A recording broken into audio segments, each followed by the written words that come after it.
الله أكبر.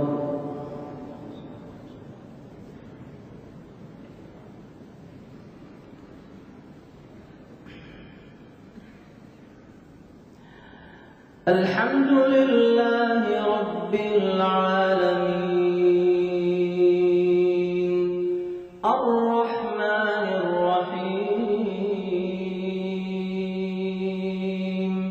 مالك يوم الدين إياك نعبد وإياك نستعين اهدنا الصراط المستقيم صراط الذين أنعمت عليهم غير المغضوب عليهم ولا الضالين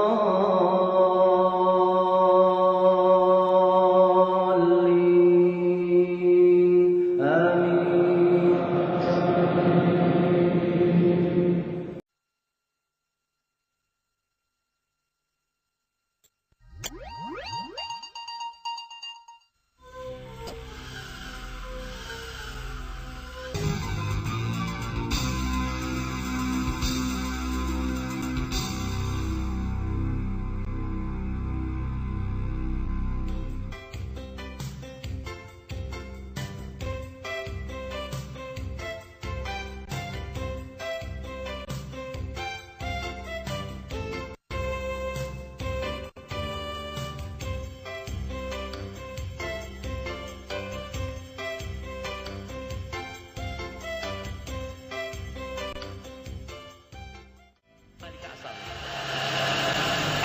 Kita buktikan di Ayat Nembarani kalau ada orang meninggal dunia, kemana mayat ini dibawa? Ke tanah kuburan, tanah wakaf, iya kan? Kenapa asal tumbuh dari tanah? Tanam. Dalam tempo 40 hari atau 50 hari menurut proses kedokteran, saya akan bongkar. Kita akan lihat itu tubuh berair berulat, ditambah baunya luar biasa. Ya, coba kalau ada bau begitu, cobalah bongkar. Ya, kalau misi belum mati, bisalah kita mengucapkan kata-kata sastra yang indah. Kita nggak bisa berpisah, mesti hidup semati. Nah, coba sudah bau gitu, peluklah hidup semati, bilang kalau nggak muntah. Mana ada istilah hidup semati? Bapak-bapak hidup mati, mati bini kawin lagi bapaknya. Jangan haraplah hidup mati. Siapa mau mati sama-sama mati? Sudah dibuang ke berair, kering airnya, mati ulatnya, kembali menjadi tanah. Nah, menjadi tanah, habis. Sekarang yang akan diminta pertanggungjawaban apanya? Nah, coba. Jadi kan kita udah mendengarkan Pak, Ibu, asal kejadian jasad kita kan daif, ya, hina, kotor ya. Jadi udah mendengar, kita nggak bisa lagak, nggak bisa bangga, nggak bisa angkuh. Udah dengar kita asal kejadian tubuh kita ada apa. Tapi mereka yang belum pernah mengaji, belum pernah mendengar, nggak tahu dia asal usul tubuhnya dari apa, berapa banyak yang petentengan. Lagaknya baru punya Mercy 10 biji, rumah 1000 tingkat, pangkat jenderal, lagak nggak tangguh, nggak sadar asal pun dari ulat. Nggak usah lagak lah, nggak usah lagak lah. Ibu-ibu, bapak rahimakumullah. Bu, kita nggak percaya itu orang mati itu matanya mesti bagus. Percaya nggak? Nah, enggak ya? Nah, saya faktakan, saya main fakta. Nah, mata orang mati itu mesti bagus, tapi nggak bisa melihat.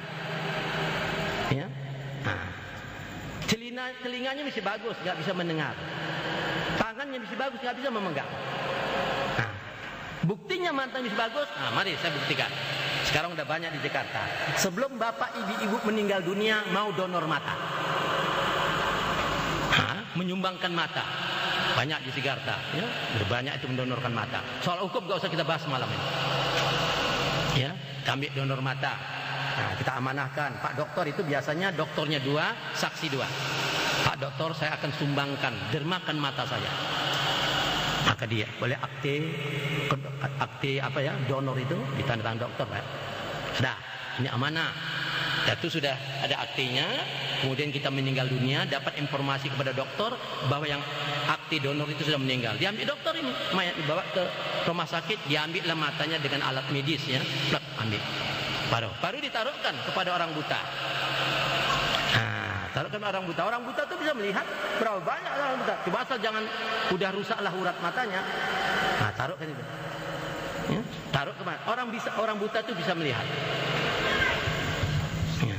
Yang menjadi pertanyaan sama kita, yang melihat itu matanya apa manusia? Saya tanya. Ya. Kalau orang mati tadi, jendelanya mesti bagus, matanya bagus. Manusia sudah keluar dari tempatnya. Kalau sudah keluar manusia daripada tempatnya seperti burung terbang dari sarangnya. Ya, apalagi keluar rohnya mayat dia, nggak bisa melihat. Orang buta tadi, manusia mesti ada, cuma jendela nggak ada. Dikasih mata jendela baru bisa melihat. Yang melihat manusia bukan jendelanya, supaya bapak ibu tahu. Nah, maka itu sekarang yang banyak jual mata bu di Sri Lanka, banyak itu jual mata. Ya kalau kita umpamanya tak ada mata kita saudara yang buta, saya ambil, boleh, tapi ya duit lah pula, mahal ya. Nah, jadi sana macam-macam bu. Kalau mau ada mata tuh biru, coklat, hijau, kelabu. Nah, kita pun kalau mau sebelah coklat, sebelah biru boleh lah ganti mata kita. Nah, asal ada duit, bisa aja. Itulah canggihnya itu ya. Dah. Jadi yang melihat itu bukannya macam ibu-ibu lah, punya rumah ada jendelanya enggak? Ada ya. Yang melihat manusianya apa jendela rumah itu? Manusianya bukan jendelanya ya. Kalau jendelanya melihat juga pulang tanya lagi. Jendela, ada orang lewat jendela. Enggak ya. Manusianya. Jadi manusianya ya tidak kita pelajari. Yang akan lillahi ini enggak. Yang kita pupuk sekarang tubuhnya, rumahnya. Ini akan bobrok. Ya, jadi cukup jelas para bapak dan ibu kejadian manusia. Jadi bu, pak, bahwa manusia ini dijadikan dari dua unsur, dua kejadian. Berarti manusia ini tubuhnya dua. Tubuhnya dua. Tubuh yang halus, tubuh yang kasar. Tubuh yang kasar dikatakan jasad manusia. Tubuh yang halus dikatakan roh manusia. Ya kan? Jasad manusia itu dikatakan diri yang zahir. Roh manusia dikatakan diri yang batin. Sesuai dengan Luqman 20, wa asbaha alaikum ni'amahu jahirata wa batinata. Allah mengkurniakan pada kamu ada diri zahir, diri batin, nikmat zahir, nikmat batin. Luqman 20, Al-Hadid ada 9 ayat. Tapi bukan batin, alirkan kepercayaan. Quran dan sunnah Rasul. Nabi juga mengatakan awalan wa akhiran zahiran wa batinan, ya. Jadi jasad manusia tadi dikatakan diri apa tadi? Diri apa tadi? Diri zahir. Roh manusia dikatakan diri apa? Diri batin. Jadi diri kita pada dua, ada zahir dan batin. Kalau diri zahir ini bekerja, berbuat dia, itu dikatakan amal syariat namanya. Ya, amal syariat. Kalau diri batin ini bekerja, berbuat, itu amal hakikat namanya.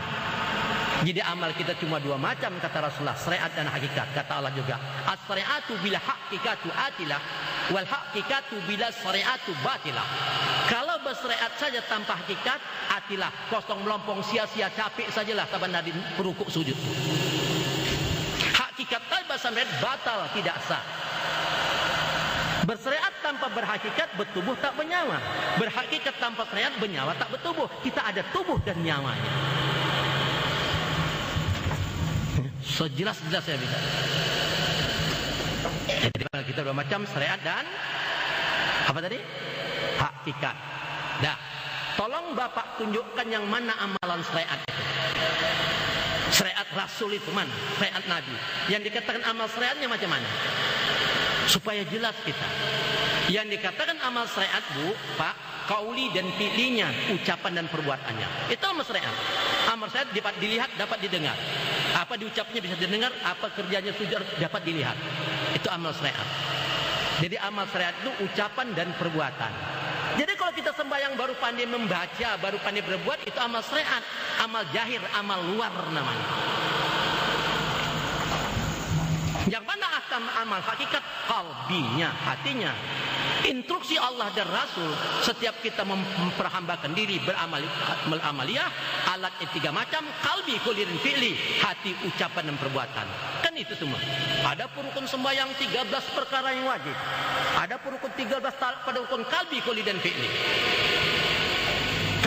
Hati, ucapan dan perbuatan. Rukun fi'li takluk pada sifat basar. Apa yang dikerjakan Nabi dapat dilihat. Ada hadisnya. Rukun qauli takluk pada sifat sama. Apa yang diucapkan Nabi dan sembahyang bisa didengar. Ada hadisnya. Rukun qalbi takluk pada sifat ilmu. Apa isi Nabi tidak akan tahu kita isi hati Nabi kalau tidak punya ilmu. Saya tahu kita. Jadi amal kita 2 macam, syariat dan hakikatnya. Nah, yang mana amal syariat, ucapan dan perbuatan. Yang mana amal hakikat, kalbinya. Jadi alat memperhambakan diri, alat beribadah, kalbi, qawli, fi'li, hati, ucapan dan perbuatan. Ada? Ya. Hati, ucapan dan perbuatan. Tolong Pak, ibu-ibu tunjukkan yang mana amalan fi'li, amalan perbuatan itu yang macam mana? Yang berhubungan dengan tubuh manusia. Nah, itu dia. Berhubungan tubuh manusia. Contohnya, asma, berdiri betul. Ruku, iktidal, sujud. Ya, tawaf, sa'i. Pokoknya berkaitan dengan tubuh itu amalan fi'li, amalan perbuatan namanya. Jelas? Yang mana amalan qauli, amalan lidah itu yang macam mana? Yang berkaitan dengan lidah. Contohnya, subhanallah, Allahu akbar, membaca ayat, berselawat, yang mengeluarkan kata-kata yang indah, yang baik. Ini amalan qauli. Yang mana amalan hati? Inilah tidak dipelajari Islam masa kini. Di mana-mana pelajaran cara membaca, cara berbuat. Sembahyang itu begitu. Begini perbuatnya, gini baca. Begini tawafnya, begini baca. Tubuhnya sujud, lidah membaca, hati nggak tahu. Tubuhnya tawaf, lidah membaca, hati kemana? Yang ditengok Allah hati kita. Innallaha la yanzuru ila ajsamikum wala ila suwarikum walakin yanzuru qulubikum. Allah nggak menengok rupa dan perkataan kamu, menengok hati kamu. Supaya tahu kita nggak mempelajari hati. Sudah. Ilmu fi'li, ilmu perbuatan itu kita pelajari untuk apa? Untuk apa kita pelajari ilmu fi'li itu perbuatan? Supaya tahu kita cara-cara menyembah Allah. Macam mana berdiri betulnya, rukuk, i'tidal, sujud menurut sunnah. Ya. Dan bagaimana tawaf sa'inya itu, ya, pekerjaan perbuatan itu. Ini. Jadi ilmu fi'li perbuatan itu kita pelajari supaya tahu mau cara-cara macam mana menyembahnya, macam mana berdiri betul, rukuk itu, sujudnya menurut Quran dan sunnah. Ini, itu ilmu perbuatan. Ilmu qauli kita pelajari supaya pandai memuji Allah. Allahu akbar, subhanallah. Ya, membaca ayat. Ini ilmu hati kita pelajari untuk apa? Untuk mengenal yang kita puji, untuk mengenal yang kita sembah. Kalau kita hanya pelajaran ucapan dan perbuatan, Allah tidak bisa dikenal dengan ucapan dan perbuatan. Allah tidak bisa dilihat dengan mata kepala. Allah tidak bisa didengar dengan telinga. Allah tidak bisa dirasa dengan lidah. Allah tidak bisa diraba-raba dengan tangan. Dengan apa? Al-ilmu silmani, fa ilmu batini, fi qalbi, fadzalika huwal ilmu nafi'i. Ilmu itu 2 macam. Ilmu batin dalam hati itu sangat manfaat. Apa manfaatnya? Maka jabal fuadu mara'a. Tidak dusta, tidak bohong apa yang dilihat mata hati. An-Najmi ayat 11. Mata hati. Tahu bapak-bapak, ibu-ibu mata hati? Ibu tahu mata hati? Mata hati itu apa? Kok bisa mengenal Allah? Kok bisa melihat yang gaib? Apa itu mata hati? Coba saya contohkan, saya ilmiahkan dulu ya. Kita kasih misal dulu. Nah, ibu-ibu coba atau besok nanti malam ibu coba jalan di bawah pokok kelapa sawit. Gelap tuh kan? Gelap nggak Bu? Kalau sawit kan? Gelap ya? Gelap. Ibu jalan lewat situ. Begitu ibu jalan di bawah kelapa sawit yang gelap itu, begitu jalan lewat seekor ular, nampak nggak? Hah? Tidak nampak ya? Nampak? Ibu bisa nampak dalam gelap? Tidak, dan nggak nampak. Kenapa tidak bisa nampak? Kena gelap. Begitulah batas kemampuan mata kepala. Itulah kita buktikan. Nah, kemudian jalan lagi di bawah sawit. Bawa jalan bawah sawit, bawa senter. Begitu jalan kita lewat seekor ular. Kita senter. Yes. Nampak enggak? Nampak. Kenapa bisa nampak? Karena ada cahaya. Yang menampakkan mata kepala apa cahaya? Cahaya. Kenapa kita nggak kenal Allah? Hati kita tidak bercahaya. Jadi apa itu mata hati? Afaman sarahallahu sadarul Islam fahuwa nuri mirabbihi. Apabila Islam ditanamkan dalam dada dan hatimu, tidak lain itu nur daripada Tuhan kamu. Al-Jum'ah 22 An-Nur, banyak ada 7 ayat. Mata nur Allah pernah kita tahu nggak? Pernah, kita tidak pernah mempelajari hati. Yang kita pernah lihat nur Laila, nur Habni, nur Aini. Akibat umat Islam pada saat ini tidak mempelajari soal hati, maka intrusi Allah, wati anfusikum afala tubsirun. Coba dalam diri kamu introspeksi, tengok ke dalam. Al-Jariyat ayat 21. Di dalam kehidupan dalam dunia ini, hati ini membawa peranan penting. Disebabkan hati kita bisa pecah belah, disebabkan hati kita bisa menegakkan kesatuan dan persatuan, disebab hati kita bisa menyindir manusia tukang fitrah, tukang caci, munafik, menyalah-nyalakan orang padahal dia sesat. Disebabkan hati kita bisa menjadi manusia berakhlak kalimah, akhlak yang mulia, bersopan santun, budi yang luhur. Disebabkan hati kita masuk neraka jahanam, disebabkan hati kita bisa masuk jannatun naim. Begitu peranan hati. Kalau gitu peranan hati, ada apa sebenarnya dalam hati itu? Kok begitu dahsyat paranannya? Ada apa? Tanya Allah, Al-Baqarah ayat 10. Fi qulubihim maradun, dalam hati mereka itu ada penyakit. Penyakit. Penyakit apa? Banyak, 6.666 ayat Quranul Karim. 6.666 urat di tubuh manusia yang telah diproses oleh kedokteran. 6.666 penyakit dalam hati manusia. Bukan sedikit. Penyakit yang paling bahaya, hawa nafsu, iblis, setan, kasih ke dunia, loba, tamak, rakus dan bakhil, pemarah, bengis, dendam, kesuman, hasad, dengki, fitnah, munafik, ujub, ria, iri, cemburu dan pengkhianat, lalai, lupa, jahil, murakab. Itu bahaya. Kita biarkan penyakit itu. Sambungan ayat, fazadahumullahu marada, ditambah Allah itu penyakit. Kita biarkan terus-terus, kita tidak cari antinya, pembasminya. Kita biarkan ujung ayat, walahum azabun alima bima kanu ya'ibun. Bagi mereka lah azab yang sangat pedih karena mereka pendusta. Papat di luar, pancung di dalam, lain di mulut, lain di hati. Bak pantun mengatakan asap api gulung gemulung, bakar sampah buang syaratnya, ibarat gunting makan di ujung mulut manis, apalah gunanya. Allah Akbar kata lidah, tapi jengkol yang diingatnya. Ini macam mana membersihkan hati? Likuli sain sakatun, kata Rasulullah. Ya, segala sesuatu ada pembasminya, pembersihnya.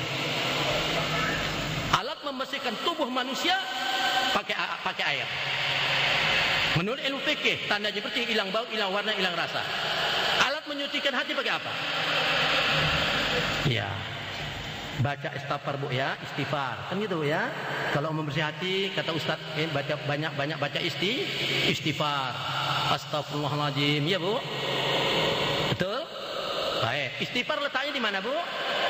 Di lidah. Hati di dalam, terima di akal, dibaca di luar, dalam bisa bersih. Ya, agama harus diterima dengan akal ya. Kalau agama dia bukan agamanya, jangan agama di akal-akal. Coba masjid itu kotor di dalam, rame-rame kita di luar, bersih dalam, bersih bisa bersih. Atau kita sapu luar nih bersih-bersih, bisa ikut dalam bersih? Enggak bisa. Puasa kalatun kalbu zikrullah, alat membersihkan hati, ingat Allah, kata Rasulullah. Tapi enggak mungkin kita bisa ingat sebelum kenal kepada yang dia ingat. Bersihkan itu. Qad aflaha man tazakka, beruntung orang yang suci hatinya. Wa dzakara rabbihi, dia mengingat Tuhannya. Fasalla, baru ditegakkan salat. Apa hukumnya orang enggak bersih hati? Qad aflaha man tazakka, beruntung orang yang suci hatinya, yang bersih hatinya. Kalau enggak bersih, apa hukumnya? Qad aflaha man jaqaha wa qad haba man dasaha. Beruntung orang yang suci. Sesat manusia tidak suci hatinya. Samsi ayat 9. Cerita. Apa hukumnya orang hati enggak bisa ingat Allah? Fawailul kasyatu qulubuhum min dzikrillah ulaika fi dalalin mubin. Celaka bagi mereka yang hati tidak ingat Allah, mereka itu sesat nyata. Sampai mana sesat orang yang enggak ingat Allah? Ulaika kal an'am, mereka itu seperti binatang. Balhum adallu, lebih sesat daripada binatang. Ulaika humul ghafilun, itu orang yang lalai yang tidak ingat Allah. Al-Araf 179. Itu hukum enggak ingat. Apa hukumnya orang yang tidak menegakkan salat? Ya, kalau kita kita dengar Rasulullah mesti enak di telinga. Man taraka salata muta'amida faqad kafara jahara. Barang siapa meninggalkan sembahyang dengan sengaja, kafir yang nyata. Mesti enak. Arti kafir engkar, arti berdosa. Tapi kalau Allah ngomong, orang tidak sembahyang wala tusalli ala ahadin minhum mata abada. Orang yang tidak sembahyang kalau mati jangan sembahyang selama-lamanya. Wala taqum ala qabrihi, jangan berdiri, jangan pijak kuburannya itu. Innahum kafaru billahi wa rasulihi, karena dia kafir pada Allah dan Rasulnya. Wa matu fahum fasikun, matinya fasik sesat. At-Taubah 84. Jangan coba-coba Bu, ada orang enggak sembahyang, kita sembahyangkan. Jangan coba-coba. Dalam hukum Al-Quran dan hadis tidak ada hukum-hukum toleransi, mengingat, menimbang, memutuskan saudara, tidak ada. Kalau kita turut menyembayang orang tidak pernah sembayang, man anasasan ala maksiatin walau bisakin kalimatin kana asarikul fiha.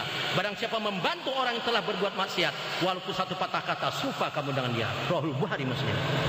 Jangan coba-coba. Allah itu Maha Pengasih, Maha Penyayang, Maha Kejam. Orang yang tidak mengingatnya. Nah, saya tahu kita. Nah, cuma kadang-kadang soal mengingat ini, Bu. Bagaimana orang yang dikatakan bersih hati itu macam mana? Ingat Allah, oh bukan, itu kalimat kedua ini, Al-A'la ayat 2. Wa zakar rabbih ini kalimat kedua, enggak mungkin dia disikat sebelum hatinya bersih. Orang yang dikatakan hati bersih, dia hati mengenal Allah. Itulah. Dapat kenal baru wajarkan semua, baru bisa diingatnya. Sudah kenal bisa ingat, boleh sembahyang. Pas salah maka tegakkan salat. Taha surat Al-A'la ayat 14. Kenapa sekarang kita hati kita tak kenal Allah, sembahyang tak apa kita ingat? Ya? Apa penjawabnya itu? Bal tu'siruna al-hayatad dunya wal akhiratu khair wa abqa. Karena mereka itu mabuk gila dunia. Dia enggak sadar akhirat kekal selama-lamanya. Nah, cuma masalah kadang-kadang ingat ini salah pengertian nih Pak. Nah, kata orang sembahyang itu ingat. Sembahyang bukan ingat, perintah kerja jadi kan. Tegakkan sembahyang untuk ingat. Nah, sembahyang bukan ingat, perintah kerja. Tegakkan salat. Salat itu kita kerjakan untuk mengingat yang memerintah. Yang kita ingatkan perintah Allah, zuhur asarnya. Allahnya kemana ingat? Ada yang mengatakan ingat itu subhanallah, alhamdulillah, itu bukan mengingat, memuji Allah. Kalau sembahyang itu ingat, subhanallah, alhamdulillah itu mengingat, praktekkan 11 ayat Quran. Pertama An-Nisa ayat 103. Uzkurullaha zikran katsira. Fazkurullaha qiyaman wa qu'udan wa ala junubikum. Ya, banyak-banyak ingat Allah waktu duduk, berdiri, berjalan, berbaring di mana saja berada. Dalam jalan pun kita ingat Allah. Kalau sembahyang ingat Allah, silakan sambil jalan sembahyang, bisa enggak? Coba bikin kali. Bisa berarti bukan ingat. Kalau subhanallah alhamdulillah dikatakan ingat, silakan sambil jalan. Ibu pergi belanja, la ilaha illallah subhanallah, mau mana ibu belanja? Alhamdulillah, gila aja ibu ni kata orang. Kan masuk akal. Atau dalam WC lah, sebab Allah di mana saja ingat. Biar di WC, kalau di WC enggak ingat Allah, mati di tempat kotoran, ditampakkan Allah ke kotoran sana. Nah, kalau dikatakan la ilaha illallah subhanallah itu ingat, silakan sambil buang air besar. Subhanallah, la ilaha illallah, pret, alhamdulillah, haram hukumnya. Allah ada menjelaskan, cuma kita enggak mengerti. Kalau enggak punya ilmunya. Al-A'raf 205. Dijelaskan Allah yang soal mengingat, wa zkur rabbaka, ingat Tuhanmu, pakai otak. Di mana diingat? Fi nafsika, dalam diri kamu. Tadaruan dengan lemah lembut, rasakan betul-betul. Wahifatan al-jahri minal qawli, bukan disebut-sebutkan pakai lidah. Bil huruwil asal, dari pagi hingga petang. Wala takum minal ghafilin, jangan kau lalai-lalaikan. Jangan lupa. Al-Arab 205. Oh, tidak disebutkan, dibikin di dalam. Gitu. Macam mana? Enggak bisa kalau enggak kenal. Tak gitu Bu ya. Kita belajar Bu ya, ini ada tingkatan kata Nabi, as-sari'atu aqwali wa tariqatu ahwali wal haqiqatu ihwali wal ma'rifatu rasul mali. Ya, bersariat, bertarikat, berhakikat dan bermakrifat. Ya. Ilmu syariat Bu. Ya. Ilmu syariat kita pelajari yang berhubungan dengan ucapan dan perbuatan. Kemana saja ibu belajar syariat Islam, ke Mesir, ke Madinah, ya, hanya diajarkan ucapan dan perbuatan. Pulang ke Semali, hukum ucapan dan perbuatan tidak ada. Jangan berbuat begini, tidak boleh. Berbuat yang bagus. Ucapannya jangan berbuat, jangan bicara begini, bicara yang bagus. Amalnya begitu, begini berdirinya, begini baca, begini rukuknya. Yang diajarkan syariat itu ucapan perbuatan. Jadi ilmu syariat berhubungan dengan ucapan dan perbuatan. Habis. Batas ilmu syariat dapat kita pelajari sampai yang nampak. Yang tidak nampak tidak bisa dipelajari dan ilmu syariat. Sekecil-kecil sampai titik kita bisa tunjukkan. Dalam titik tidak bisa lagi. 30 juz Quranul Karim terhimpun menjadi 114 surat. 114 surat terhimpun menjadi 6.600 ayat. 6.600 ayat terhimpun pada suratul Ummul Quran, Fatihah. Fatihah terhimpun dari bismillah. Bismillah tunduk kepada ba tunduk sama titiknya. Sampai titik bisa ditunjukkan. Dalam titik tidak bisa dipelajari ilmu syariat. Supaya tahu gitu. Ya kalau tingkat syariat adalah pelajaran kita, jangan salahkan orang bertarekat. Jangan. Baru pandai ngomong, berbuat. Jangan salahkan orang lah. Ya. Jangan. Jangan salah. Tarekat bukan pelajaran syariat. Tarekat itu jalan, bahasa Indonesia. Tarekat bahasa Arab, bahasa Indonesia jalan. Nah, jadi kalau tanya orang apa itu tarekat, jawab jalan. Jangan tanya orang apa tarekat, gila. Bukan itu arti bahasa Arab. Gila bahasa Arab kan majnun. Tarekat bahasa Arab bahasa Indonesia jalan. Nah, saya kan ibu-ibu sana ke Rantau Prapat ya, tengok di simpang jalan itu kan banyak. Jalan Imam Bonjol, Jalan Sudirman, Jalan Ahmad Yani, kan gitu. Coba ibu pergi ke Mekah. Jadi tarekat itu bukan jalan, bukan pelajaran syariat. Tarekat itu jalan untuk mengetahui hati. Dari orang pertama belajar tarekat dia supaya tahu hati. Nah, cuma kadang baru masuk tarekat tamat, mana ngerti dia. Pikiran itu udah di BA tamat, saya tahu. Nah, tambah bodoh dia tuh. Dah, ilmu tarekat jalan untuk mengetahui hati. Itu orang tarekat pertama. Kenapa mesti ketahui hati? Sebab innamal a'malu binniyah, tidak sah amal ibadat tanpa niat. Letak niat bukan di kepala, bukan di hidung, bukan di lidah. An-niyati fi qalbi, niat itu dalam hati. Di mana letak hati? Fi suduril qalbi, kata Allah Al-Had 46, dalam dada. Dada sebelah mana? Atas, tengah, bawah, kanan atau kiri? Enggak tahu letak hati macam mana meletakkan niat, apalagi rahasia niat. Mana tahu? Anggap orang tuh niatnya insya Allah tahun depan kita mau naik haji. Itu bukan niat, rencana, tujuan. Niat di dalam hati. Dah. Jadi ilmu tarekat jalan untuk mengetahui hati. Itu ilmu tarekat. Sudah tahu di hatinya, baru diselidikinya dalam hati ada apa. Oh, ditengok dalam hati supaya ada penyakit tadi, fi qulubim maradun. Oh, kalau ada penyakit ini harus dibasmi. Apa alat pembasmisnya? Wa saqalatun qalbu zikrullah, kata Rasulullah dalam hadis Bukhari. Alat membesar hati ingat Allah. Macam mana mengingat? Belum tahu. Jadi ilmu tarekat berhubungan dengan hati, batas sampai membersihkan hati. Baru tingkat itu. Kita sudah pelajar syariat, sudah pelajar tarekat. Jangan salahkan orang belajar hakikat. Hakikat bukan pelajaran syariat. Hakikat bukan pelajaran soal hati lagi. Pelajaran apa hakikat? Al-ilmu silmani, fa ilmu batini fi qalbi, fa dzalika huwal ilmu nafi'i. Ilmu itu dua macam, ilmu batin dalam hati itu sangat manfaat. Apa manfaatnya? Maka jabal fuadu mar'a, tidak bisa tidak bohong apa yang dilihat mata hati. Jadi ilmu hakikat itu berhubungan dengan ilmu gaib. Allah itu gaib. Batas ilmu hakikat kita pelajari sampai rasa. Malam yaju lam yadri, barang siapa tidak merasa tidak tahu. Kita baru cerita Tuhan, belum tahu rasa macam serta Allah, enggak tahu. Ya. Sudah pelajar syariat, sudah pelajar tarekat, sudah pelajar hakikat. Jangan salahkan orang belajar makrifah. Kita belum sampai situ, itu tinggi. Makrifah bukan pelajaran syariat, makrifah bukan pelajaran tarekat soal hati, ya. Ya. Makrifah bukan pelajaran soal hakikat lagi. Tapi makrifah dia kata Arab tu rabbi birabbi. Hubungan antara Allah. Aku memandang Allah dengan Allah, aku memandang Allah dengan Allah. Batasnya man arafa rabbah pasal jasad, barang siapa mengenal Tuhannya maka karamlah dirinya. Ini jadi jangan salah-salahkan. Kita baru pandai mengucap, membaca dan sembahyang sudah menyalah-nyalahkan orang. Jangan. Dah. Amal pun tiga 4 macam. Syariat, tarekat, hakikat, dan bermakrifah. Tingkat cara beramal. Nah, umpamanya amal syariat lah. Nah, kok sini enggak lah barangkali ya. Nah, kalau orang syariat umpamanya, tapi bukan di sini. Sini bagus-bagus saya tengok. Amal syariat, umpamanya dia bertasbih. Subhanallah, subhanallah, alhamdulillah, alhamdulillah, Allahu akbar. Siapa yang dipujinya, Bu? Kalau dia kata subhanallah, subhanallah, siapa yang dipujinya? Hah? Siapa dipujinya? Allah. Kan ya, Bu? Subhanallah itu kita pujikan Allah, Maha Sungguh Allah. Yang kita. Tapi Allah tuh nggak tahu kita kan.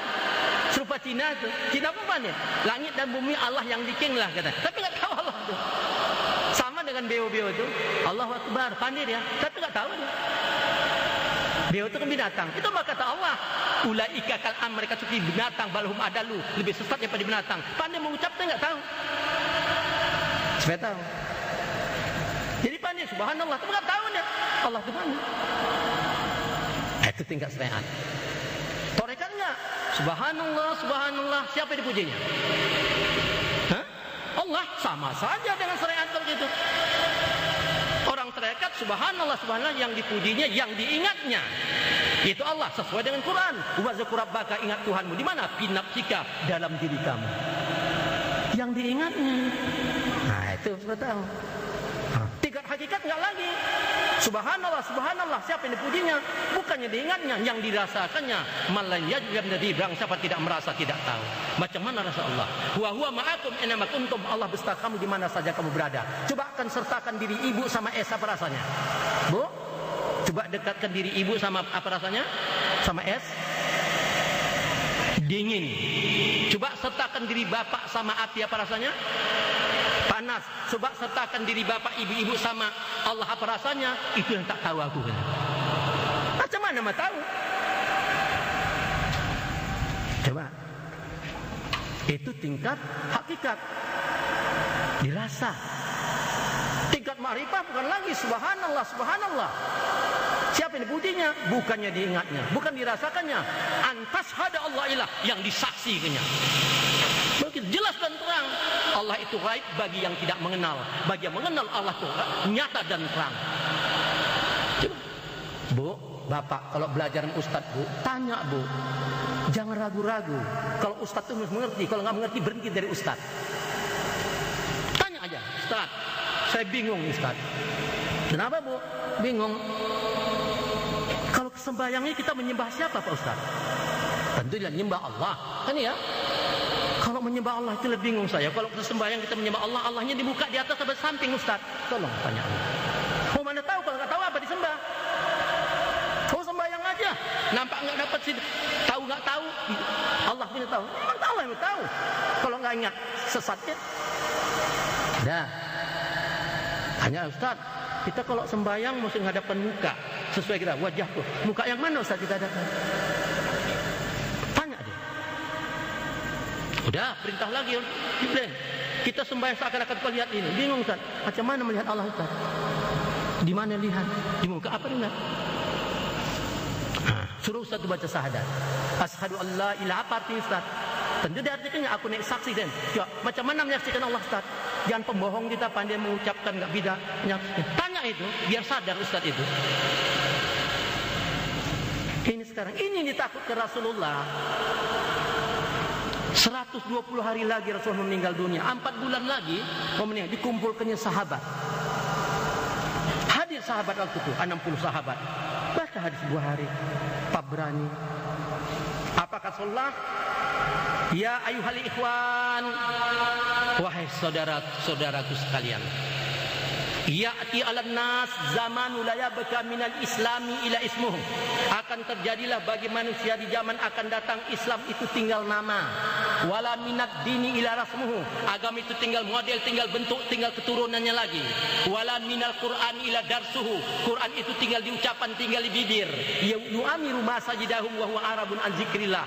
Banyak orang nanti beramal di dalam masjid tapi di dalamnya kosong yang ingat Allah. Asaru al-jalika zamanu ulama'hum. Yang paling bahaya di zaman akan datang adalah ulama-ulama. Ini takut ke Rasul. Ulama yang takut ke Rasul. Islam tidak bisa dihancurkan Yahudi, Majusi, kafir Quraisy, Kristus, Buddha, tidak bisa. Siapapun tidak bisa menghancurkan Islam ini. Tapi Islam itu sendiri, terutama para ulama. Bertanya para sahabat, qultu ya Rasulullah, katakan ya Rasulullah, ulama yang bagaimana engkau takutkan itu? Faqala Rasulullah, berkata Rasulullah, yakuna fil akhir zaman ubadi jahilul ulama'i fasikun, akan terjadilah nanti akhir zaman banyak manusia beramal ibadat bodoh-bodoh, tolol-tolol, disebabkan umat fasik, umat sesat. Berapa banyak umat sembahyang enggak tahu, menyembah Allah tak tahu Allah itu berada di mana, di muka di samping. Ya, itulah Ibu. Ya, mau saya tunjukkan Allah berada di mana? Bapak-bapak mau saya kasih tahu? Ibu mau? Mau ya? Nah, kan kita dengar ustaz-ustaz kan, Ibu selalu nengok TV ya. Ustaz-ustaz selalu berkata kan. Nah, apa kata ustaz ya? Ini saya tunjukkan. Nah, supaya kita dengarkan kata-kata ustaz-ustaz. Apa katanya? Bapak-bapak, ibu-ibu, saudara para pemirsa, menyerahlah kepada di atas. Mintalah kepada di atas, Bu. Bersujudlah kepada yang di atas. Berarti Bu, Pak, yang di atas itu siapa? Siapa? Kalau lah Ustaz kami bilang begitu, menyerahlah kepada di atas, mintalah kepada di atas, bersujudlah kepada di atas. Berarti yang di atas siapa? Allah, iya kan? Allah. Di atas itu Allah. Ada dasarnya, ada Bu, ada 7 ayat. Al-A'raf 54, Yunus ayat 4, Al-Hadid ayat 4, ada 7 ayat. Bunyinya serupa. Inna rabbakumullahu alladzi khalaqas samawati wal arda fi sittatin ayamin tsumma stawa 'alal 'arsy. Sesungguhnya Tuhanmu itu Allah yang menjadikan 7 lapis langit bumi dalam waktu 6 masa. Kemudian Allah bersemayam di atas aras. Cukup jelaskan Bu, bahwa Allah ada berada di atas ya, di atas. Apa buktinya di atas? Subhanalladzi asra bi 'abdihi lailan minal masjidil haram ilal masjidil aqsa. Dimiratkan Nabi Bu, sampai ke aras, jumpa Allah baru ke sembahyang. Belum jumpa Allah enggak ada kasih sembahyang. Dijumpa. Jadi jelas terang menurut Al-Qur'an Allah berada di atas. Mempercayai Quran Bu, rukun iman ya. Barang siapa tidak percaya Quran, hukumnya kafir. Kan itu iman itu kan? Percaya pada Allah, percaya kepada malaikat, lagi percaya apa? Pada kitab, lagi Rasul, lagi hari kiamat, lagi baik jahat dari Allah. Kan itu? Nah, Allah, malaikat, kitab nomor 3. Kitab Quran telah menjelaskan Allah berada di atas aras dengan bukti Nabi Mi'raj di atas. Kalau kita tidak percaya pada Quran, itu orang kafir. Ya Bu? Ya Pak? Jadi bapak-bapak, ibu-ibu, percaya nggak Allah berada di atas? Percaya nggak? Percaya. Orang-orang percaya Allah berada di atas itu orang munafik itu. Kenapa munafik? Enggak cocok diucapkannya dengan perbuatan. Coba. Kalau Allah berada di atas, kita ucapkan, kuhadapkan wajah mukaku pada Allah. Kita sembahyang mesti menghadapkan muka pada Allah kan ya. Sedangkan Allah di atas, kenapa sembahyang tak telontang? Allah Akbar telontang lagi nih. Asyhadu an la ilaha illallah, saksi kau di atas ya. Jangan jatuh Allah ketimpa aku nanti gitu. Coba. Lain diucapkan, lain dikerjakan. Kalau Allah berada di atas, berarti di bumi ini nggak ada Allah. Kalau Allah berada di atas, berarti Allah kalah sama udara. Udara di mana-mana ada. Kalau Allah berada di atas, berarti yang pertama kali mengenal Allah orang Amerika sama orang Rusia, naik Apollo. Kita mau naik apa? Orang desa paling tinggi naik pokok kelapa. Coba. Begitu banyak ayat hadis menyatakan kok Allah itu di atas, serupa jawaban dengan kafir. Bisa benar Allah itu. Coba, begitu banyak ayat. Cobalah, catat ayatnya lah. Catat situ. Pertama At-Taubah ayat 40. Innallaha ma'ana. Allah itu beserta kita Bu, bukan jauh. Al-Hadid ayat 3. Huwa ma'akum aina kuntum. Allah beserta kamu di mana saja kamu berada. Di mana berada Allah itu? Baca Al-Baqarah 186. Fa iza sa'alaka anni fa inni qarib. Apabila hamba-Ku bertanya pada Muhammad tentang aku, katakan aku dekat, bukan jauh. Di mana dekatnya? Saya akan baca surah Qaf ayat 16. Wa nahnu aqrabu ilaihi min ammi warid. Allah lebih dekat, lebih hampir daripada urat lehermu. Lebih dekat, lebih hampir. Di mana hampirnya? Saya akan baca Al-Jariyat ayat 21. Wa fi anfusikum afal tubsirun. Coba dalam diri kami untuk tengok ke dalam. Diri mana? Wa asbagha alaikum ni'amahu jahiratan wa batinatan. Diri ada jahir dan batin. Kenapa disuruh menengok dalam diri? Man arafa nafsahu faqad arafa rabbah. Barang siapa mengenal diri, kenal sama Tuhannya. Barang siapa tak kenal diri, tidak kenal sama Tuhannya. Barang siapa tidak kenal sama Tuhannya, pasti salah sembahnya. Orang-orang salah sembahnya, syirik dia, neraka tempatnya. Supaya kita tahu, tingkatkan pelajari ini. Jangan kita hanya pandai membaca begitu aja. Ya, saya tahu. Bu, Pak, kalau kita belajar ucapan dan perbuatan, Bu, nanti Ibu buktikan nanti orang mati itu, Bu. Tengoklah. Enggak laku nanti syariat Islam itu. Ucapan perbuatan enggak berlaku di zaman sekarat maut. Kita akan buktikan. Kullu nafsin za'iqatul maut. Setiap yang bernyawa, setiap hidup pasti mati. Innal mautal ladzina tafiru fa innahu mulaqikum. Apabila sudah maut mendatangi kamu, kamu tidak bisa menghindar, tidak bisa melarikan diri, karena maut itu yang mendatangi kamu. Ya, suratul Jumu'ah ayat 8. Tengok, Bu, ya, kita pasti mati. Ingat, Bu, kita ini ada pinjaman, ya. Allah ada meminjamkan buat kita. Ada 7 macam pinjaman, ya. Pinjaman itu masih diambil kembali, dimintanya balik, ditariknya balik itu nanti. Mana pinjaman? Ada 7 macam. Itulah dikatakan sifat makni bagi Allah Ta'ala ada 7 sifat. 7 sifat. Pertama, hayat, ilmu, iradat, kodrat, sama, basar, dan kalam. Hayat artinya hidup. Kita ini hidup yang dihidupkan. Bukan hidup sendiri. Fala yanfa'ul jasad bila ruhi. Tidak hidup tubuh tanpa nyawa, takkan hidup nyawa tanpa Allah. Kita mempunyai ilmu, diberikan ilmu. Ya, iradat pengenalan, kita dapat mengenal sesuatu karena diberikan pengenalan. Kodrat, kita mempunyai kekuatan karena diberi kekuatan. Sama, kita bisa mendengar karena didengarkan. Basar, kita bisa melihat karena dilihatkan. Kalam, pada berkata-kata karena dikata-katakan. Kesemuanya ini kepunyaan Allah, dipinjamkan sama kita. Setiap barang pinjaman mesti kembali kepada yang punya, ya. Pas diambilnya, kapan diambilnya? Nanti di alam sekarat maut. Tahu ibu-ibu dia katakan sekarat maut? Yang dikatakan sekarat maut itu dibilangkan hidup sudah tidak bisa apa-apa. Diteteskan air pun sudah tidak tertelan. Dibilangkan mati, napas bisa ada. Itu sekarat maut. Dengar itu. Nah, kita buktikan nanti kalau kita separuh-separuh saja ucapan perbuatan belajar Islam. Tengok. Telentanglah ayah kita di alam sekarat maut. Telentang. Ya. Waktu ayah telentang, penuhlah mengumpul mengelilingi ayah kita tadi.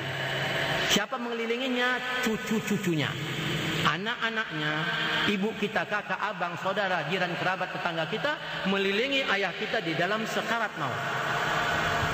Apa kerja kita di situ? Sekedar menonton. Pertama kita tonton mata ayah kita, terbeliak ke atas, terbeliak ke bawah matanya, mendelik ke atas, mendelik ke bawah. Main sudah matanya. Ada menonton giginya mulai, katanya. Ada menonton tangan yang mulai tergenggam keras. Ada pula yang mikir nadinya, tinggal satu-satu lagi detakannya.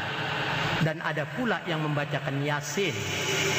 Kalau ada orang mati dibacakan Yasin, tujuan baca Yasin lain tidak ada, supaya cepat mati, kan itu. Coba kalau belum mati bacakan Yasin, kok tempeleng saudaranya kita. Kurang ajar kali, orang belum mati bacakan Yasin pula. Nah, tempeleng itu memang. Tapi kita tengok macam mana, Pak? Macam mana, Bu? Nampak udah tanda-tandanya. Ini jam 3 malam ini. Sudah ngantuk. Bacakan Yasin cepat mati. Mati dia pulang tidur ngantuk kali. Bacakan Yasin, Pak dibas mati. Pak pun tidur. Habis. Coba. Nah, pada detik-detik terakhir.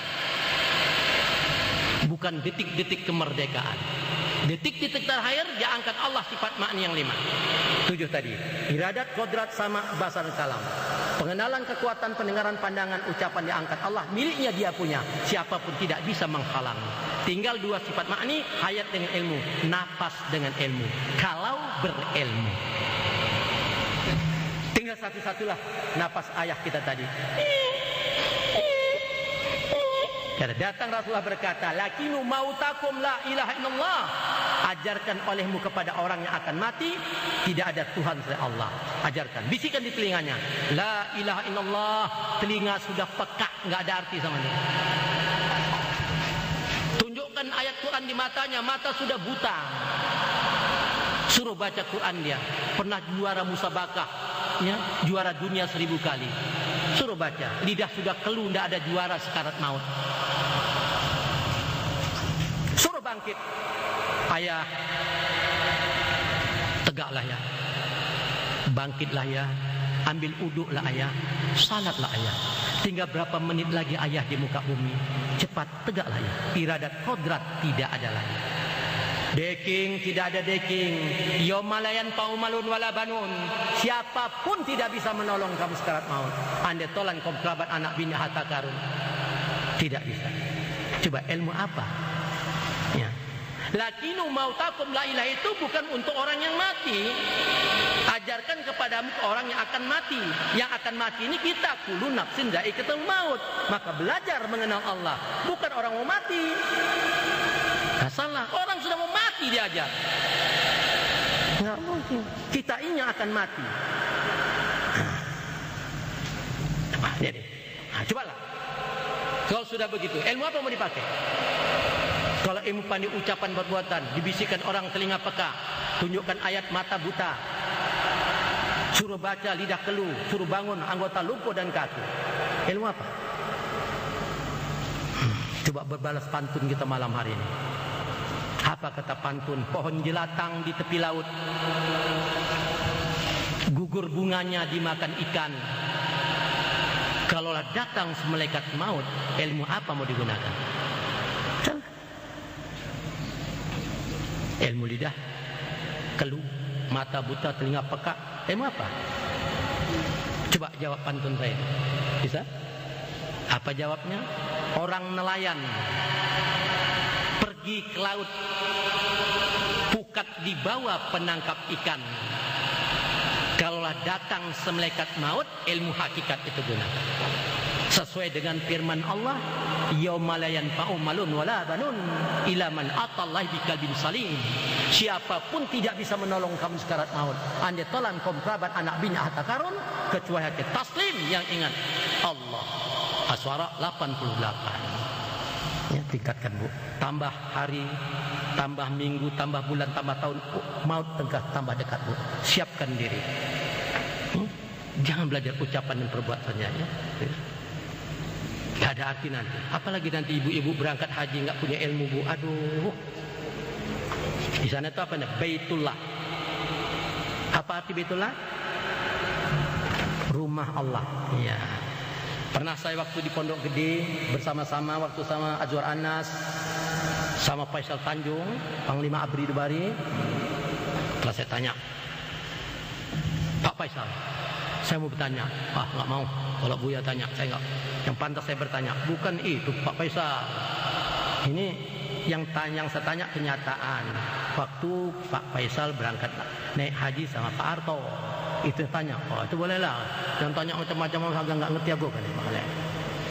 Pak Faisal waktu berangkat haji sama Pak Harto kan dikasih fasilitas oleh Raja Fahd masuk ke Ka'bah kan? Ah betul. Nah, masuk orang Pak Harto masuk. Yang saya tanya, Pak Faisal, itu namanya Baitullah kan? Iya, Baitullah artinya rumah Allah. Waktu Pak Faisal masuk ke dalam Ka'bah itu, ada Allah duduk merokok situ.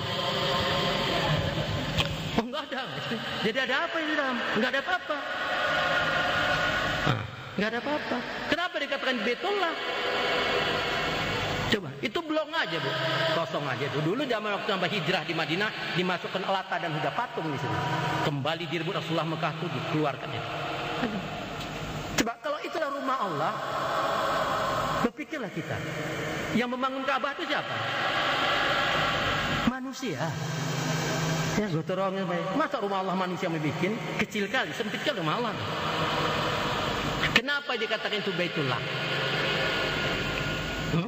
Berdiri Adam 40 tahun situ bertobat. Waktu tidak ada sembahyang, ingat. Sambil berdoa, Rabbana zalamna anfusana wa illam taghfir lana wa tarhamna lanakunanna. Ya Allah ampunilah. Aku telah menjalimi diriku ya Allah.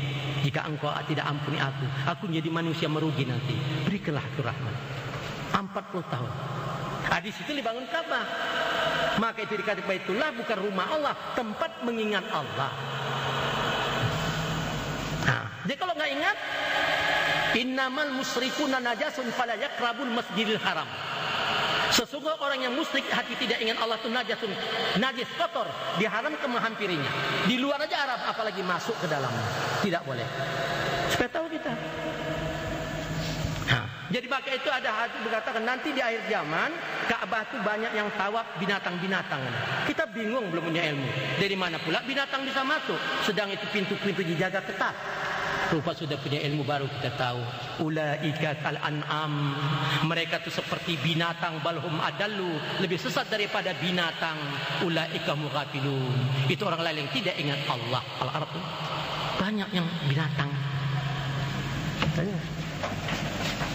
Coba ibu-ibu di Arafah, apa kata muasasah ketua kloter? Ukuf di Arafah apa yang ibu kerjakan? Banyak majak baca Quran bu ya. Coba lah. Kalau nanti tanya Ustaz, surat apa, hadis apa, perintah Allah kalau ukuf di Arafah baca Quran? 14 ayat dalam Quran itu. Pertama Al-Baqarah ayat 200 saja, tengok.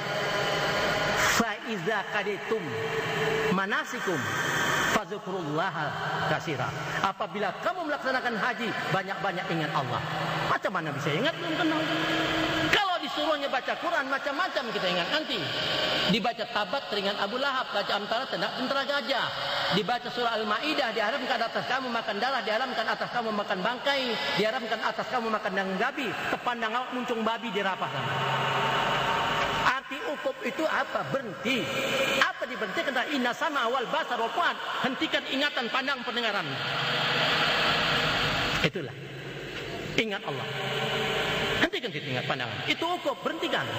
Ingat pada Allah. Kalau enggak ingat, ma'amila ibnu Adam amalan anjam min ajabillah min dzikrillah. Apapun amalan Adam tidak diterima. Dia tidak dapat melepaskan ajab Allah kecuali ingat Allah. Enggak diterima.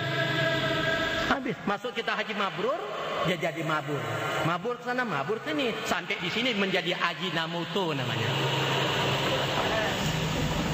Coba Bu, Pak, ada ustaz ini, surat apa, hadis apa? Orang nggak kenal Allah, nggak ingat Allah, pergi haji, sembahyang kasih pahala masuk surga. Tolong tunjukkan nama saya. Hadis saya ini keras nada saya mengajak ibu-ibu, kasihan saya bapak ibu-ibu. Ibu sujud, lidah membaca, apalah yang ibu ingat, bapak ingat. Ini saya kasihan. Apa nih? Kan menghayal kita. Coba. Tauhid diajar, cerita tauhid. Di lidah tauhid kita, Allah itu esa. Lam yalid walam yulad, tidak beranak dan tidak dianakkan. Walam yakul lahu kufuwan ahad, tidak ada misal sesuatu apa. Cerita. Cina-Cina pun bisa kalau di lidah. Tauhid itu bahasa Indonesia konsentrasi ya. Mentauhidkan, mengkonsentrasikan.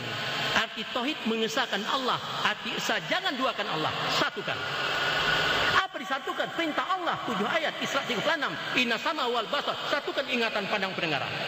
Itu tauhid. Kemana disatukan? Kepada Allah.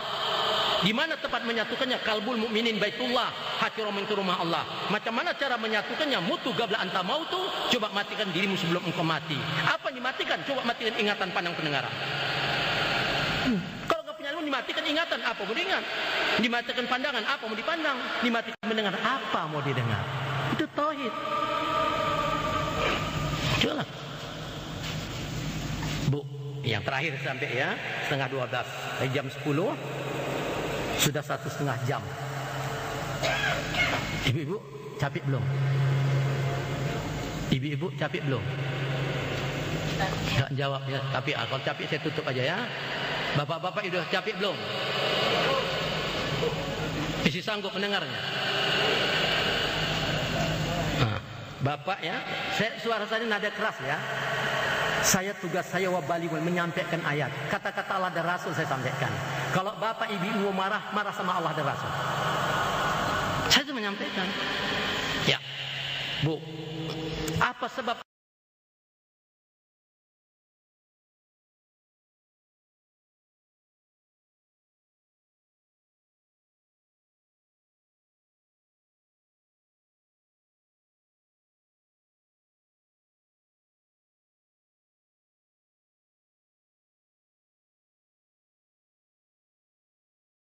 buat malu tidak mau orang jahiliyah dan salah. Kena takutnya malu dia, anaknya lahir perempuan tanam. Takut nanti besar jadi anak gadis, entah hamil dibikin orang, takut malu, bagus tanam aja.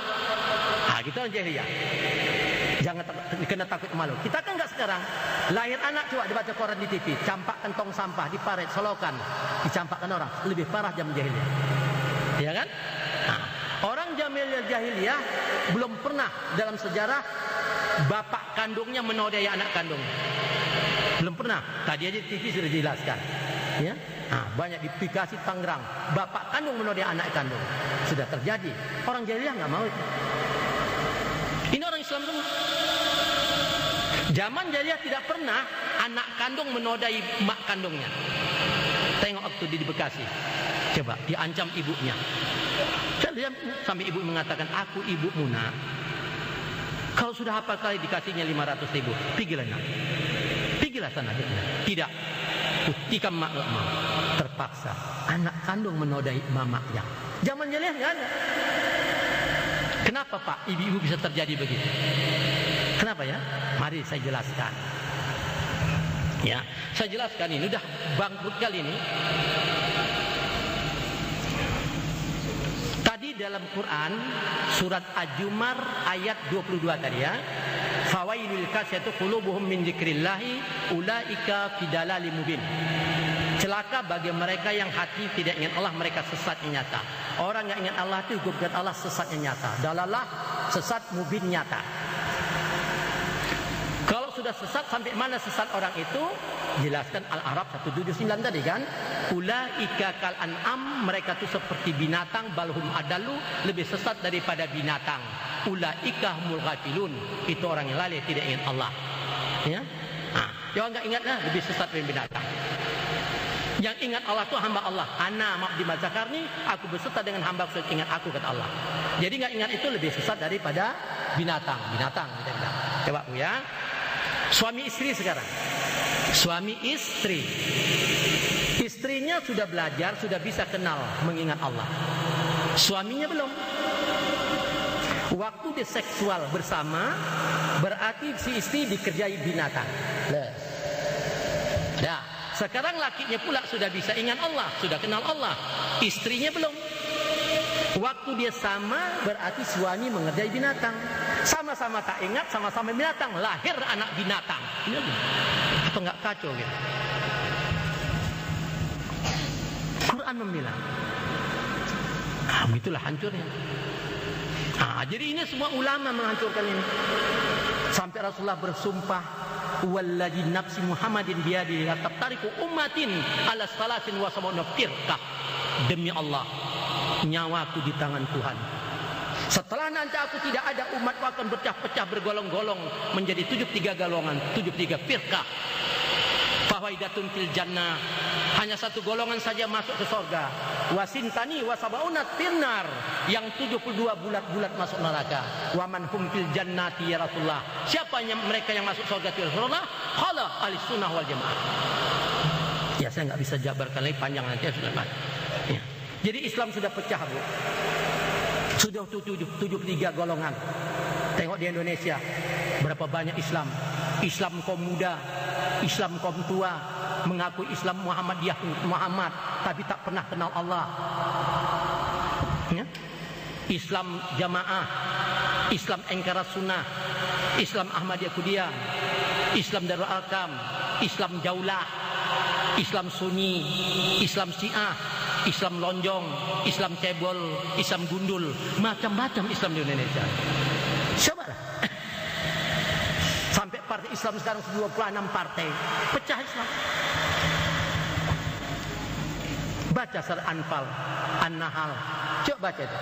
Kamu tidak bisa bersatu, kata Allah. Walaupun kau habiskan hartamu sebanyak langit, habiskan harta sebanyak bumi, enggak bisa bersatu. Hanya aku nanti menyatukan bila hati hamba-hambaku sudah mengingat aku. Enggak usah, kalau sudah satu hati sama-sama mengenai Allah, disatukan Allah. Tapi bukan mudah orang yang Allah itu. Bukan sikit ya. Orang yang Allah itu. Kalau sikit bahasa Arab kalil, sikit. Ini bukan kalil. Wa kalilum min ibadah syakur. Sangat sedikit sekali hambaku yang bisa bersyukur dengan Allah itu. Sahabat 13. Bisa dihitung. Ya. Nah, pecah Islam. Berantakan Islamnya, pecah. Nah, ini sebabnya maka berantakan. Kadang-kadang ya, yang sama-sama nggak ingat sama binatang, lahir anak binatang. Bahkan kadang-kadang yang menikahkan pun binatang. Nggak ingat ya kan? Nggak kenal Allah. Nah ya, binatang. Itulah parahnya.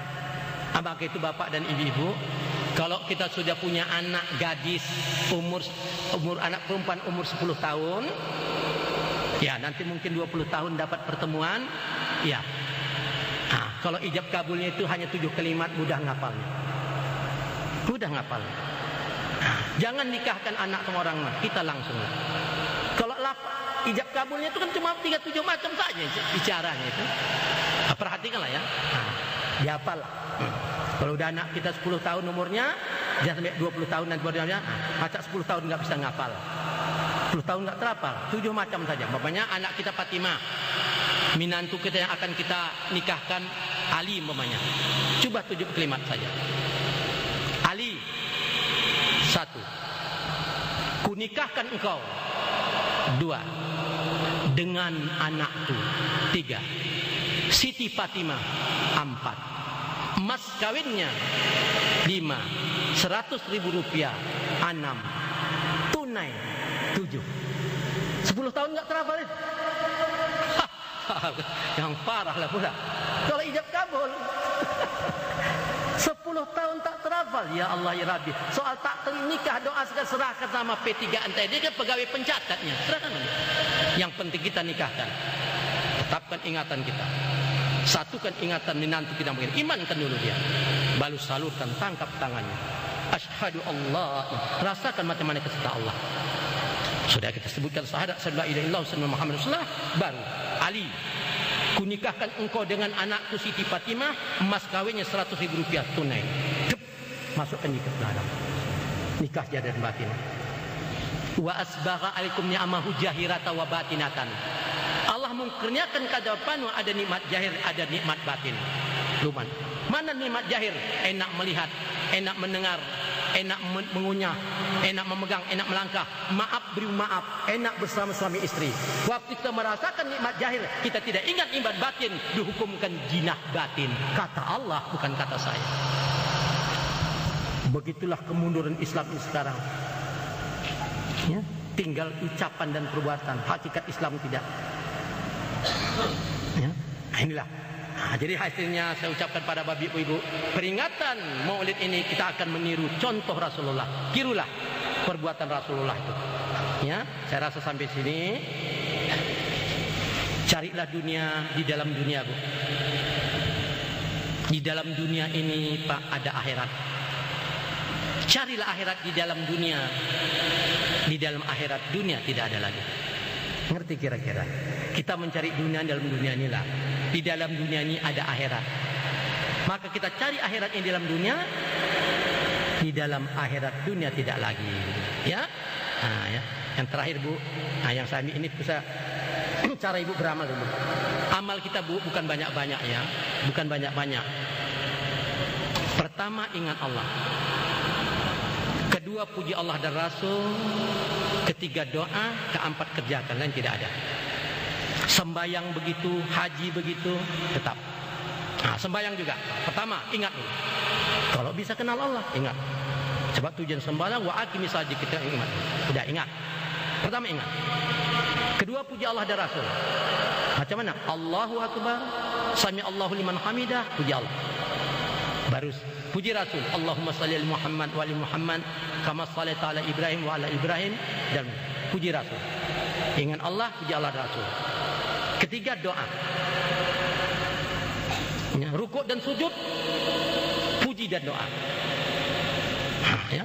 Subhanakallahumma rabbana wa bihamdika Allahumma ighfirli. Pujinya subhanakallahumma, maha suci Engkau ya Allah.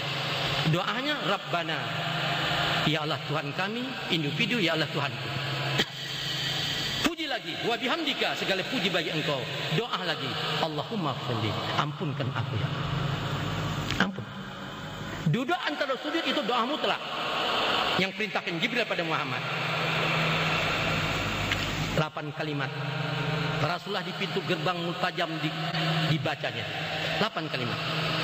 Ini doa mutlak. Barang siapa dapat membaca di antara dalam kalimat itu, pandang ingat hatinya kepada Allah, wa mimadabbatin fil ardi Allah juga. Tidak ada hambaku yang di dunia ini urusan dunia yang tidak kuselesaikan, dan kubukakan senjata pintu gerbang rezeki pada dia. Rizquha al-ankabut. Ya, mana yang 8? Rabbir firli warhamni wajburni warfa'ni warjukni wahdini wa'afini wa'fu anni. Pertama, Rabbir firli, ya Allah ampunilah aku, warhamni, kasihanilah aku, wajburni, cukupilah segala kekuranganku, warfa'ni, angkatlah derajatku, warjukni, berilah rezekiku, wahdini, tunjuki aku ya Allah, wa'afini, afiat kesehatannya ya Allah, wa'fu anni, maafkanlah aku senantiasa. Mau apa kita lagi? Coba kita nggak pelajari, kita bantu jam sembahyang Allah itu merepet aja. Coba ada yang kita rasakan, ada yang kita pandang. Kalau kita mau minta sama Allah, Bu, jumpai ya Allah. Kita nggak jual macam-mana sih yang mau minta. Jelas terang, baru Rabbir firli, ampunkan aku yang. Ya, itulah. Itu amal. Ingat Allah, puji Allah dan Rasul, doa dan kerjakan. Haji pun begitu. Puji Allah. Wal takut subhanallahi walhamdulillah. Ingat dulu, hati diminta pertanggungjawaban. Hati kali dipilih. Hati kita mengingatkan Allah. Lidahnya memuji Allah, anggota berputar. Ini lidah membaca. Ya, Anda hati ke mana? Tak ingat. Haji labi-labi. Putus kita. Ya, kita panggil Pak Haji dulu berdoa tempat kita. Tolonglah berdoa sama mengirim arwah. Sedangkan Pak Haji tak ingat. Yang tidak ingat kata Allah lebih besar dari binatang. Binatang berdoa mana sampai? Yang menyampaikan kepala doa ini kan Allah. Kita nggak ingat Allah, siapa menyampaikan? Ini saja. Saya rasa sampai di sini. Sekian dan terima kasih. Lebih kurang maaf dan batin. Saya sekedar menyampaikan Allah supaya kita dapat mengerti dalam agama Islam ini. Ya, saya ulangi lagi. Saya mohon maaf dan batin. Sekian dan terima kasih. Wassalamualaikum warahmatullahi wabarakatuh.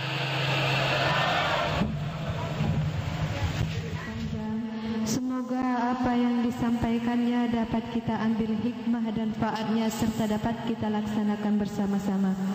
Masuklah kita pada acara yang terakhir, yaitu doa yang akan disampaikan oleh Bapak Khalifah Arsyad. Kepada Bapak Khalifah kami persilahkan dengan segala hormat. Bahwasanya setiap malam Rabu di sini diadakan pengajian.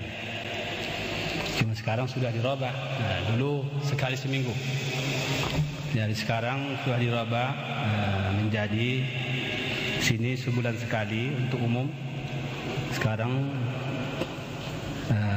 3 minggu dalam sebulan kami adakan bertawajuh di rumah. Jadi jangan tiba bapak ibu-ibu herannya. Jadi kenapa diadakan di pengajian ini? Ya kata Rasulullah. Nah ini kata Rasulullah, "Idza madha 'alal mu'minina 40 yawman wa lam yujalisil ulama qasa qalbuhu," kata Rasulullah. Apabila sudah sampai 40 hari tidak pernah jumpa dengan majlis taklim, nah, kata Rasulullah, qasa qalbuhu, hatinya bisa jadi batu, bisa jadi keras, tak menerima kebenaran lagi. Itulah kata Rasulullah. Ya, wajah surah alal kabair. Lama-lama kalau sudah tak, ya lama kita enggak mengaji, bisa lama-lama melaksanakan dosa besar. Fa innal ilma hayatul qalbi, kata Rasulullah, ilmu itu dapat menghidupkan hati. Jadi oleh karena itulah saya mengimbau kepada kita semuanya yang hadir, bapak-bapak, ibu-ibu, supaya kiranya kita di masjid ini nanti kita adakanlah pengajian, ya. Jadi kata Rasulullah, dan ada pesan-pesan oleh Ihya Ulumuddin dalam kitab Ihya Ulumuddin, kata Imam Ghazali, ya, ini ada pesan walaupun tidak saya disuruh ya bicara sebentar, hanya tugas saya doa, ya ingin juga menyampaikan sedikit-sedikit. Kemudian yang ketiga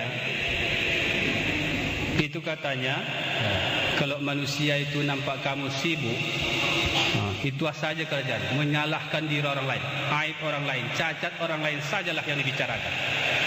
Ya, menghina, mengejek, mencaci, itu saja yang dibicarakan. Kau pun sibuk juga, sibuk.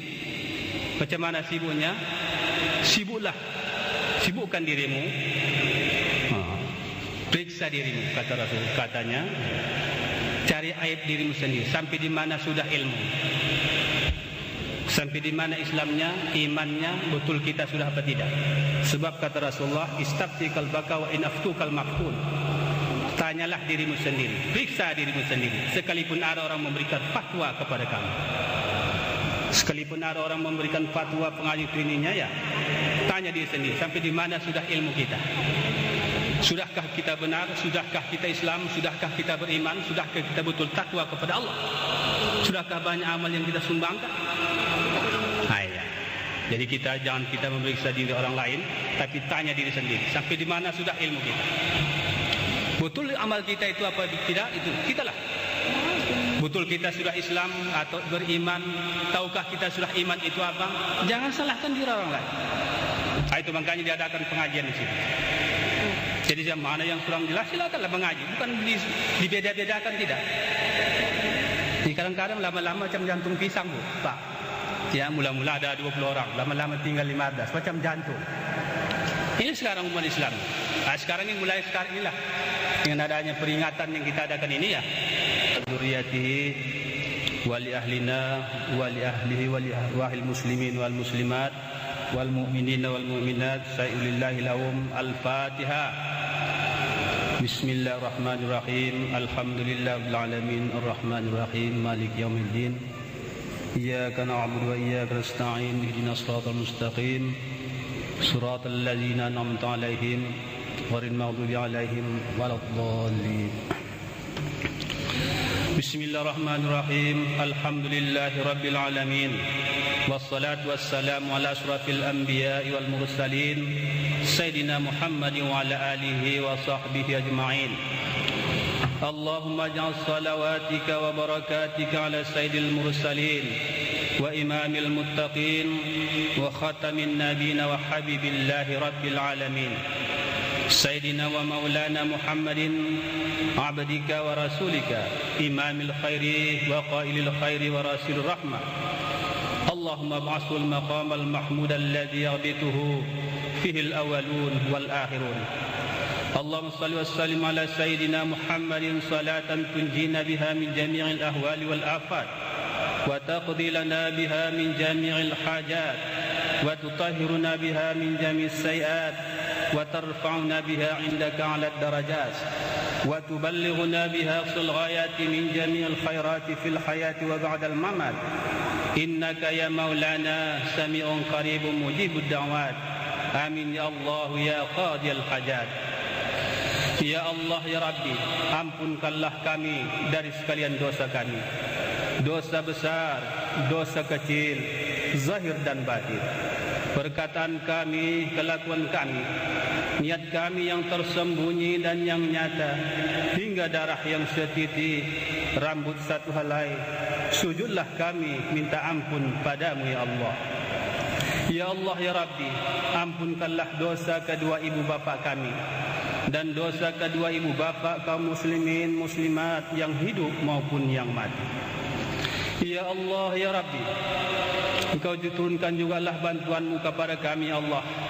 Jadikanlah peringatan yang kami adakan pada malam hari ini peringatan maulid yang Engkau berkahi dan Engkau ridhai, supaya dapat menambah ilmu, iman, amal dan takwa kami kepadamu ya Allah.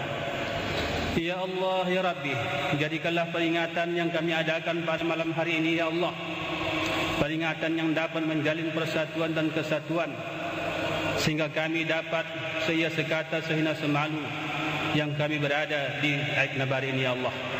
Ya Allah ya Rabbi, kuatkanlah ingatan hati kami ya Allah, waktu berdiri, waktu duduk, waktu berbaring, waktu bekerja, di mana saja kami berada ya Allah.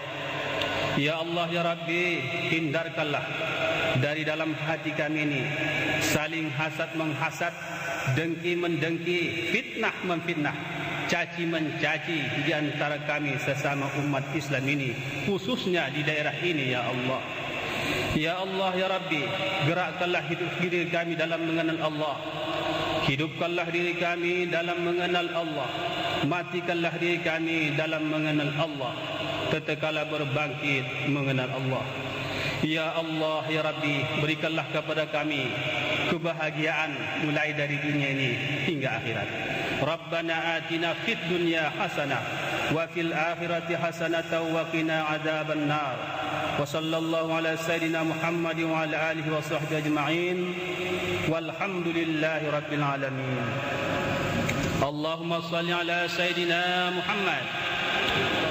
اللهم صل على سيدنا ومولانا محمد.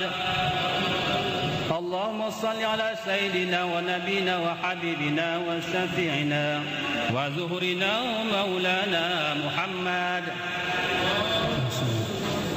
تقبل الله منكم منا ومنكم تقبل يا كريم. السلام عليكم ورحمة الله وبركاته.